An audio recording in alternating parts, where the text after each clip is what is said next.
বৃষ্টি আর পাহাড়ি ঢোলের পানিতে ডুবে আছে গ্রামের পর গ্রাম। ঘর থেকে বের হতে পারেনি বহু মানুষ। যারা বাইরে ছিলেন তারাও ঘরে ফিরতে পারেননি। যোগাযোগের রাস্তা নিশ্চিহ্ন হয়ে আছে পানিতে ডুবে। এমনই পরিস্থিতি রামুর জোয়ারিয়া নালার ইলিশিয়া গ্রামের। এখানকার 20,000 মানুষের সবারই অবস্থা প্রায় একই রকম। পানির ঢলে ভেসে গিয়ে দুজনের মরদেহ উদ্ধার হয়েছে।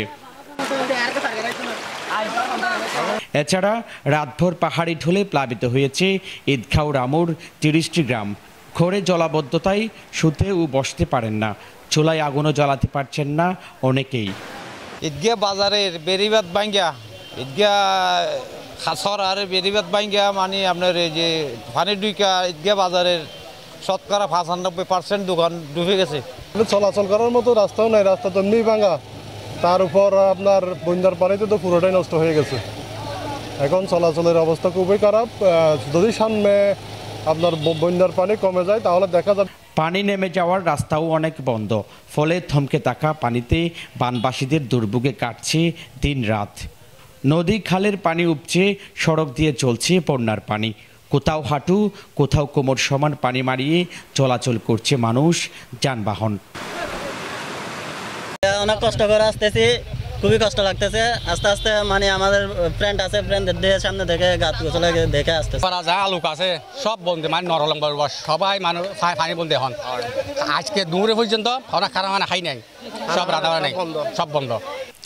বৃহস্পতিবার দুপুরে বন্যা কবলিত মানুষের দেখতে যান কক্সবাজার 3-এর সাবেক সংসদ সদস্য লুৎফর রহমান কাজল।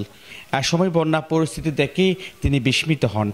এই দুঃসময়ে সমাজের বিত্তবানদের এগিয়ে আসার আহ্বান জানান কাজল।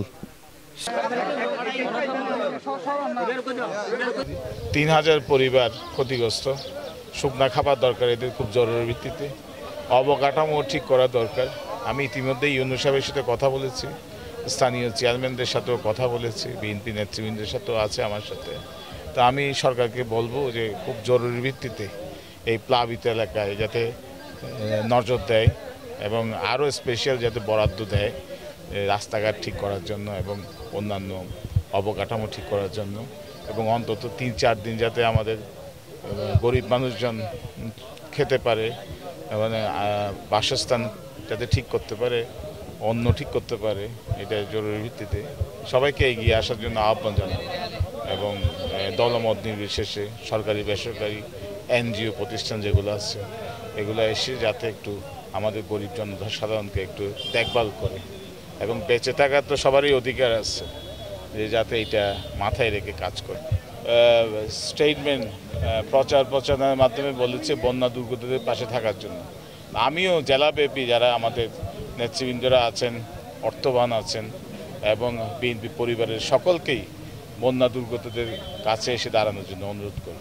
তবে বানবাসীদের কেউ বলেননি তারা সরকারি সহযোগিতা বা তাদের খবর নিতে গিয়েছিলেন। তারেক হায়দার, প্রবাল নিউজ, কক্সবাজার।